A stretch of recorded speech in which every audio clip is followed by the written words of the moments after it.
muncul roja. Jadi setan nyerangnya apa? Balik ke. Jadi mulai pandai muhasabah itu mendeteksi kok saya rasa-rasanya banyak pisannya pahala soleh. Nah itu bisikan balik ke, ingat bosan. Nanti akan kalau terlalu segini ya bosan, saya kira bisa selamat. Akhirnya ingat Allah maha muncul semua.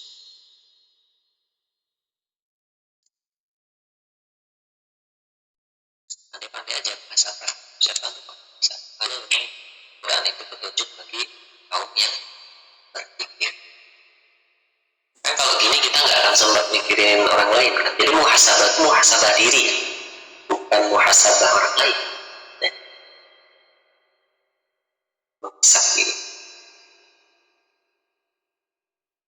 Contoh-contoh muhasabah setelah beramal. Misal ada saat di mana Anda itu yang pertama misal tiba-tiba Anda itu muncul satu kegundahan, kegelisahan yang tak apa sebabnya namun. Yang kayak tadi itu terlalu banyak merespon what if tadi, terlalu banyak merespon kalimat jikalau, andaikan, umpama, misalkan tadinya, terus direspon, akhirnya muncul kan pemikiran-pemikiran itu, mudahlah akhirnya gelisah. Ya, jika sedang galau, maka coba runut. Saya tadi mikir, kok sampai lucu? Nah itu muhasabah, mundur deh, mundur. Jadi kalau sudah mulai muncul gelisah tuh, itu pasti ada satu perkara yang salah masuk pikiran. Ya, kalau sudah ketemu, sambungkan. Ini tuh urusan dunia atau urusan akhirat gitu. Terusnya. Bisa enak bensin teh pertalite jadi masih 7.500 pertamax 12.500 gas LPG etat 225 airnya 12 kilo. Terus apa cengek jangan turun-turun misalkan gitunya, semua dipikir begitu sampai akhirnya muncul gitu.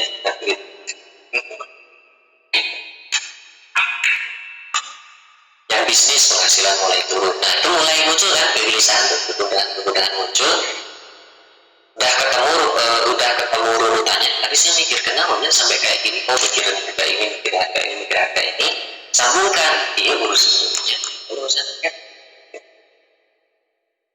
Kalau sudah ditemukan begitu, lalu nanti hubungkan dengan ayat yang pernah kita pelajari bahwa setiap bencana yang menimpa di dunia dan menimpa di dirimu sendiri, ya, itu semua adalah sudah tertulis dalam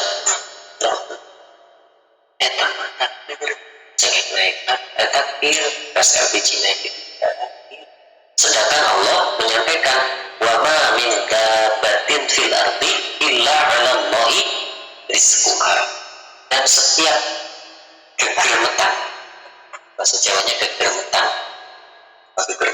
binatang melata, setiap binatang melata yang di muka bumi itu, maka rizkinya itu sudah dalam penjaminan Allah. Yuk kita bayangkan binatang melata apa? Contoh cacing yang lebih kecil dari cacing. Melatanya berarti dia nggak punya kaki, dia berjalan pakai kakinya.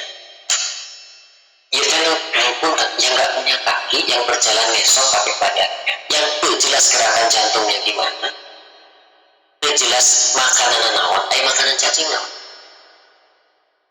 tanah cacing tanah dan namanya. Cacing mah itu apa ya? Kalau cacing tanah makan tanah habis tanah. Karena cacing nggak terpikiran kan kurang. Kok Allah mah dijamin rezeki mah? Lu gitu lu tuh sekolah, nggak tinggal di cacing sekolah. Sekolah ya ibaratkan.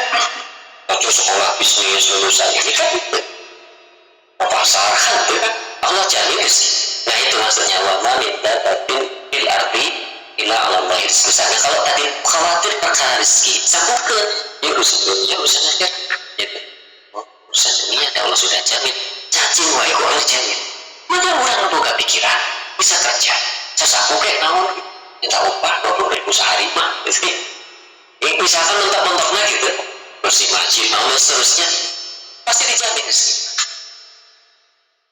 Yang punya akal, ini dia yang nggak punya akal, terus nggak punya kaki, jalannya itu merata. Maka Allah buat perumpamaan di Quran itu diambilnya binatang yang merata, karena binatang yang nggak jelas asal usulnya, nggak jelas rezekinya apa, itu Allah ya. Kayak gitu deh. Abdullah bin Mubarak pernah cerita, saya ceritakan lagi, yang beliau makan di sebuah hajatan tuh, makan daging, kayak kucing datang, gigit, bagi dua, satu kasih ke kucing, ternyata nggak ditelan sama kucing, cuma digigit. Bawa ke satu tempat, ibu Abdullah bin Mubarak diikuti, simpan di depan lubang sama kucingnya, pergi kucing apa? Keluar, ular sudah tua pula. Terus bahkan telan masuk lagi. Dia baru mikir, hari kucing, jin, murai, itu binatang yang bersahabat atau enggak? Kan dia bukan binatang yang bersahabat. Nah iya mas, siapa yang menggerakkan hatinya kucing untuk tidak menelan kaki? Di antara depan buah yang isinya ular. Ular yang tua dan buta dan rezekinya dari tempat yang bahkan tidak dia kepikiran. Tapi kalau Allah berkehendak, di dalam gunung Bodoi belah ayat masuk di mana coba aja kepikiran itu biasa unik pikiran masuk dari mana?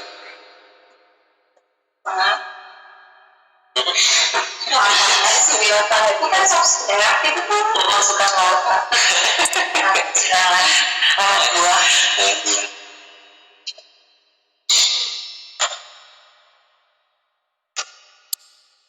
Unik ya. Apalagi contohnya, pernah Nabi Musa itu khawatir pada rezeki. Kata Allah gini, hai Musa, belah batu itu, dibelah. Begitu dibelah, dalamnya ada ulat. Lagi makan dari mana? Itu riwayatnya jelas. Bahkan umatnya Nabi Musa yang Bani Israel itu minta dikirim makanan langsung tuh, ya. Terus Nabi Musa berdoa langsung dikirim. Mana wasalwa, mana teh apa? Salwa. Di salwa.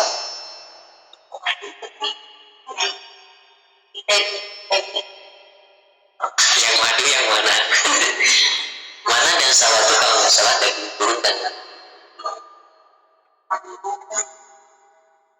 Salwa baru dari ya. Jadi kalau khawatir perkara rezeki, ikut yang ingat peristiwa yang tadi. Bahkan cacing itu jelas asal usulnya datang di mana, makanannya apa kita juga nggak tahu, hidup mengucap buruk itu cacak nih. Dan dolim atau Allah menciptakan cacak. Makanan cicak apa? Nyamuk. Makanannya Allah kasih sayap, cicaknya tidak dikasih cacak. Itu Allah ngahirinya kurang gitu. Gimana caranya ngejar? Ya makhluk bersayap, sedangkan dia cuma bisa diam-diam.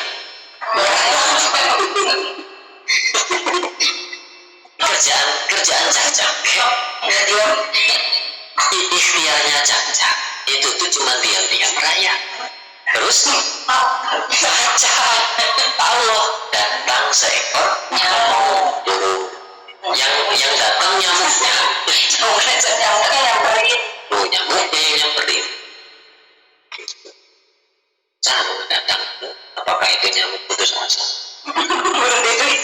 Yang berancak-cak sel hidup. Jadi nyamuk uang yang wais.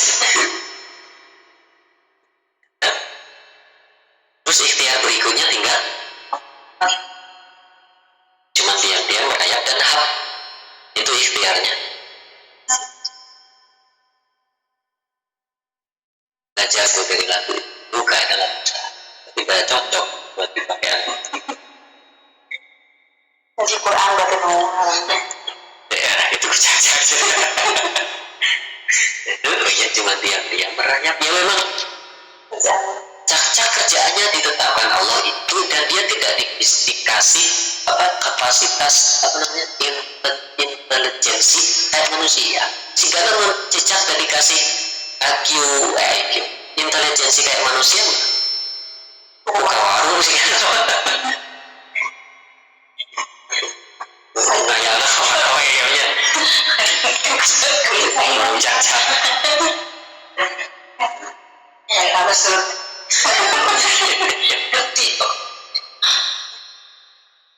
Yang senam otak dikitnya biar mikir iya juga memang iya. Tapi manusia ikhtiar kalian dia merayap. jadi cacat. Manusia tipikal cacatnya itu dia cuma diam-diam merayap.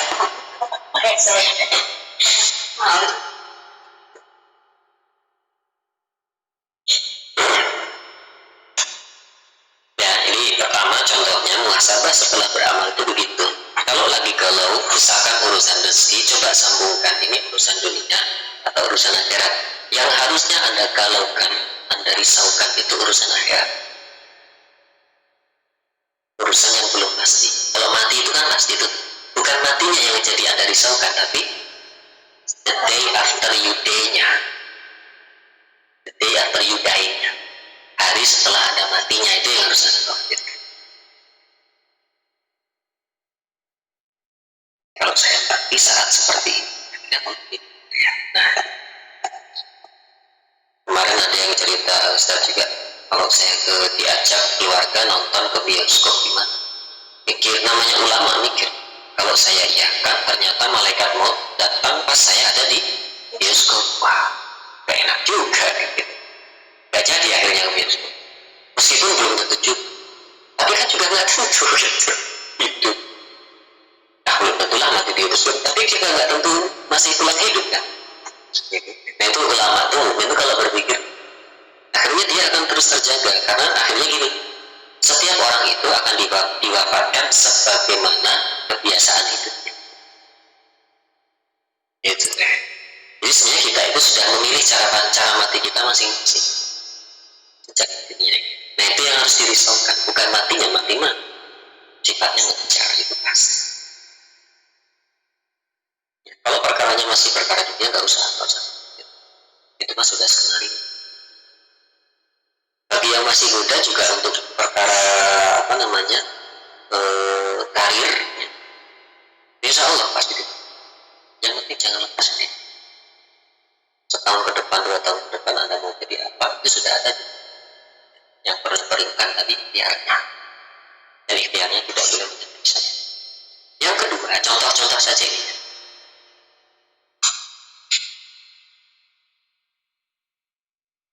Sudah. Jika kemudian terasa sudah banyak ketaatan yang kita kerjakan, maka coba renungkan dan uraikan seberapa besar dosa yang pernah kita kerjakan.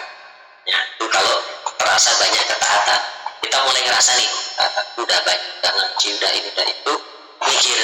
Contoh mikirnya gini, mata, apa saja yang pernah kita lihat yang bukan haknya, kemudian kita menikmatinya.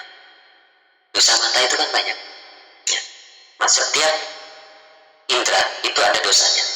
Mata itu ada dosanya, ada maksiat, perkara-perkara yang memang bukan haknya, kemudian kita nikmati untuk dilihat. Nah, karena nggak begitu, coba renungan. Pantas nggak mata seperti itu nanti dihadapkan di hadapan Allah? Gitu. Pantas nggak mata seperti itu masuk surga? Kayak gitu. Cara merenungnya. Kemudian telinga, berapa banyak suara yang tidak layak kemudian kita ikuti? Ya, padahal tidak semua yang viral itu harus kita pahami. Berapa wah banyak memahami nggak pernah. Kalau urusannya dunia ya, dari aib orang, terus kemudian sumahnya orang, gibahnya orang yang kita dengar, itu bagian dari urusan. Terus lisan, nah organ inilah yang banyak menjerumuskan manusia kepada neraka. Apa saja apa yang kita lontarkan dan berapa banyak hati yang tersakiti karena coba lisan saya sudah berapa banyak sumah yang sudah masuk satu permintaan. Dari situ nanti muncul deh yang merasa sudah banyak amal tadi akan mulai turun.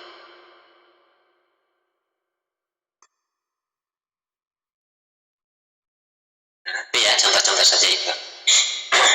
Yang kedua.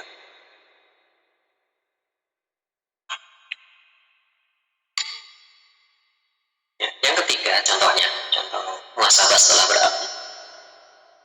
Ya, contohnya tentang ilmu ya. Coba kita renungkan kembali ilmu apa saja yang sudah kita pelajari dari urusan ini.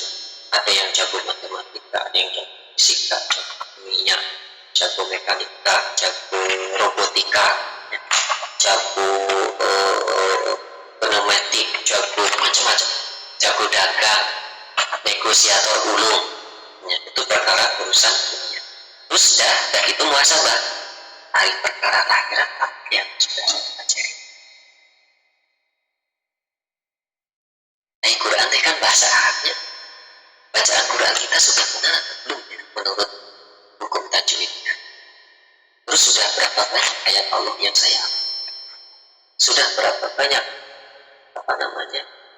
yang saya mengerti isinya? Saya sudah bisa bahasa Quran itu. Nah itu muhasabah. Kita itu terlalu jago urusan pendidikan. Bukan gak boleh silahkan. Tapi hati-hati jangan lupa muhasabah investasi akhirat kita.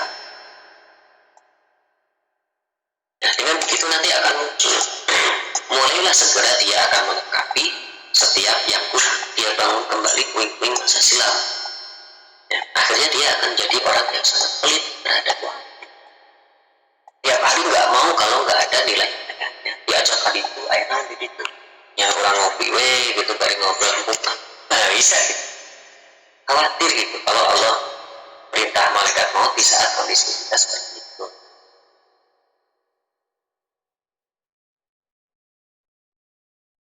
Nah, iya, itu saja contoh-contohnya. Nah, kemudian ini ringkasan dari penjelasan muhasabah baik sebelum atau sesudah beramal itu bukan itu.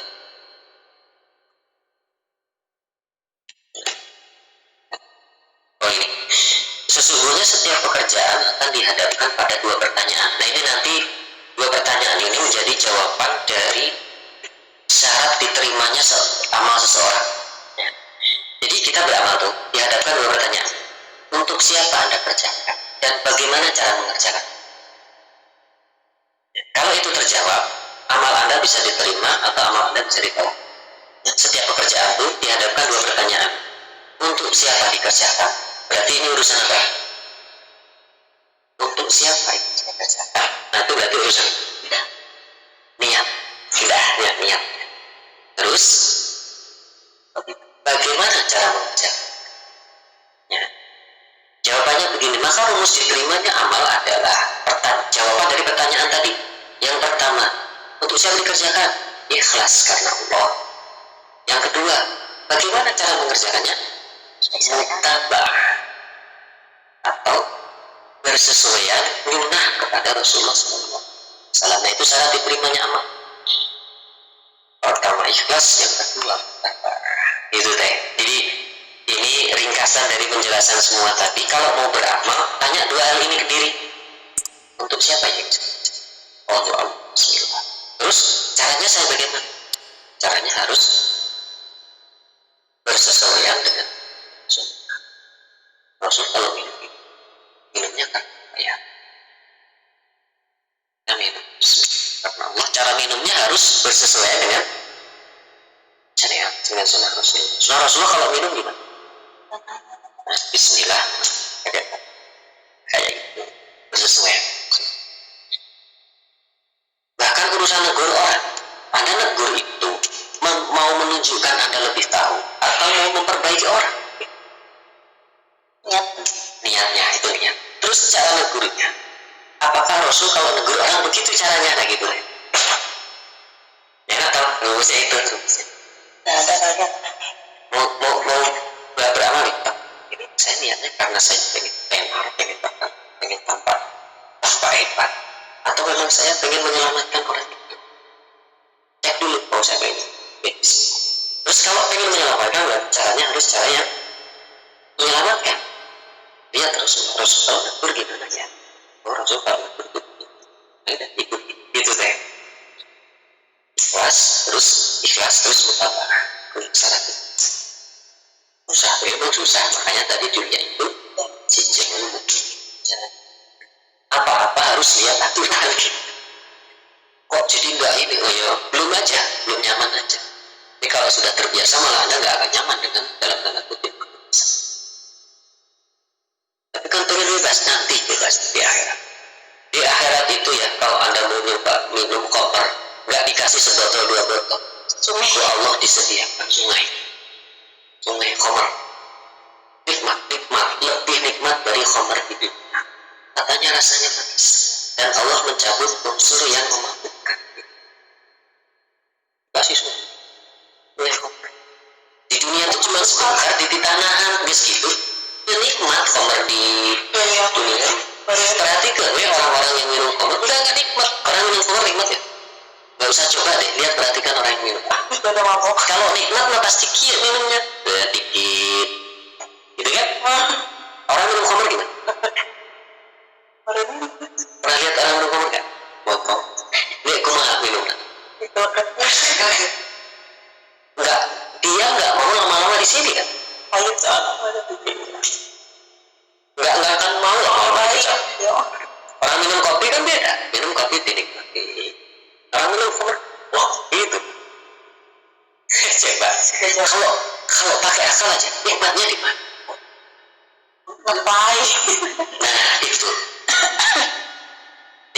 nikmatnya itu dia Tidak sadar.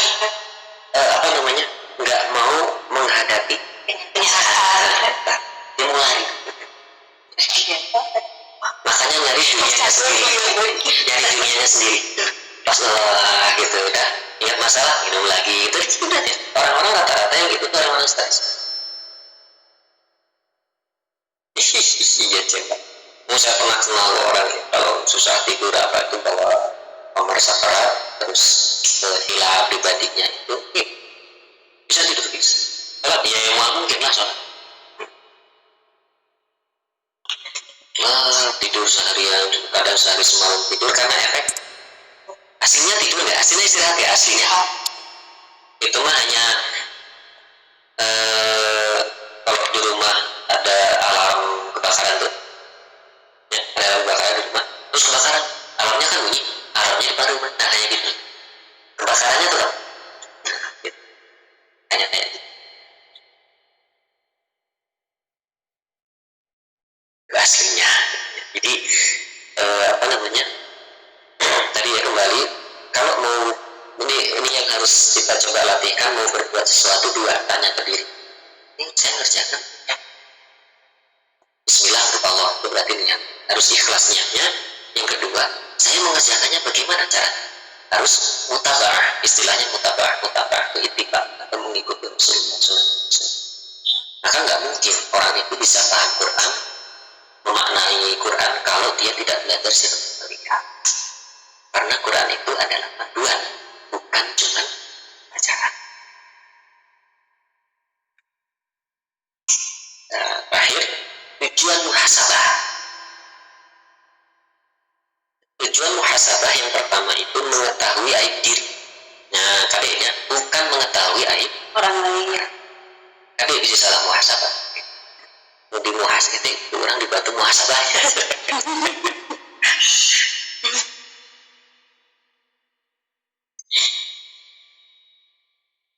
Ini Muhammad bin Wasi berkata, indah nih kalimatnya. Seandainya dosa itu memiliki tahu, kira-kira ada nggak orang yang sanggup duduk di dekat dosa? Wah, si gana mulai bisa. Deketan tidak akan bisa. Ini kalimat Abdullah. Nah itu mengetahui aib diri itu. Cek. Setelah dosa, itunya mikir. Kalau dosa itu Allah kasih warna, kasih bau, kira-kira. Nah itu saya. Itu langsung tuh. Ya, tapi setelah itu jangan tenggelam. Setelah itu ingat bahwa Allah itu Maha Pengampun dan Maha Terbaik. Jadi kalau ada orang hari ini masih mendengar saya berbicara, kalau hari ini masih ada orang mendengar Anda berbicara, itu bukan karena hebat kita, ya, tapi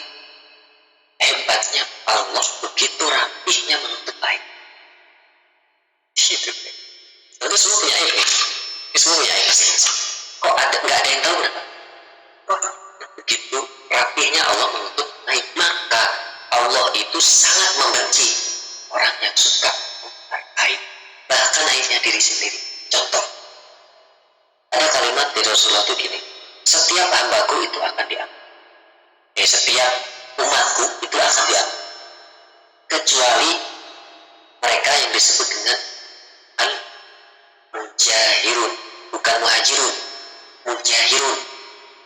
Kata sahabat, ya Rasulullah, mujahirun itu siapa?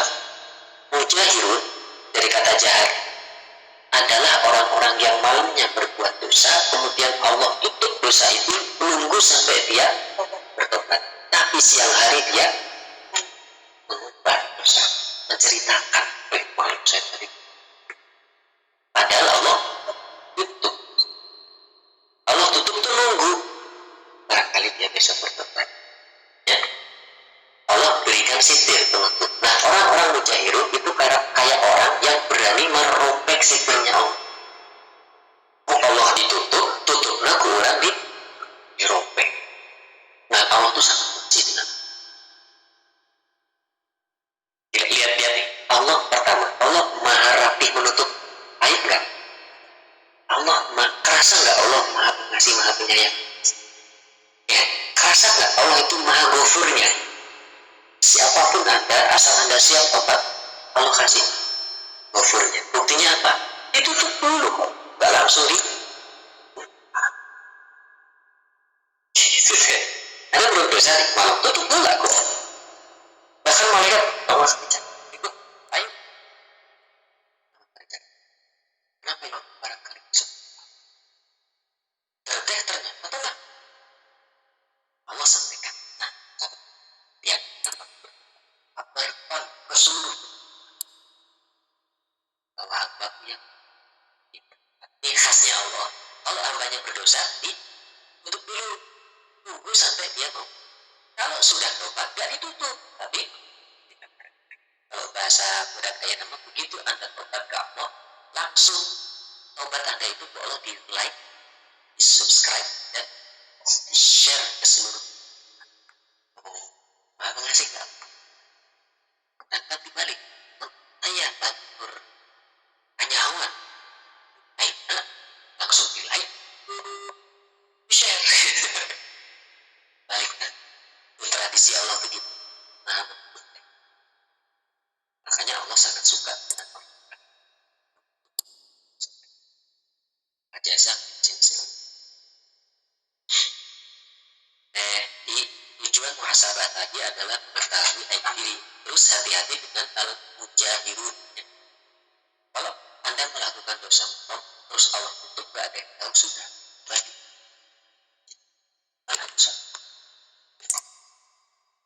Karena ada yang gitu, katakan ayat hadis nanti berarti ayat model orang. Yang Allah ditutup, orang tutup mungkin. Tadi ya, setiap umatku itu diambil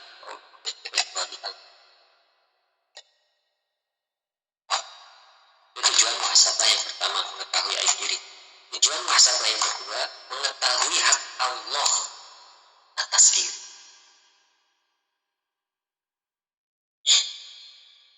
Ya, tujuan muhasabah, mengetahui aib diri dan mengetahui hak Allah atas diri. Hak Allah adalah ditaati, tidak dimaksiati, diingat, tidak dilupakan, disyukuri, tidak.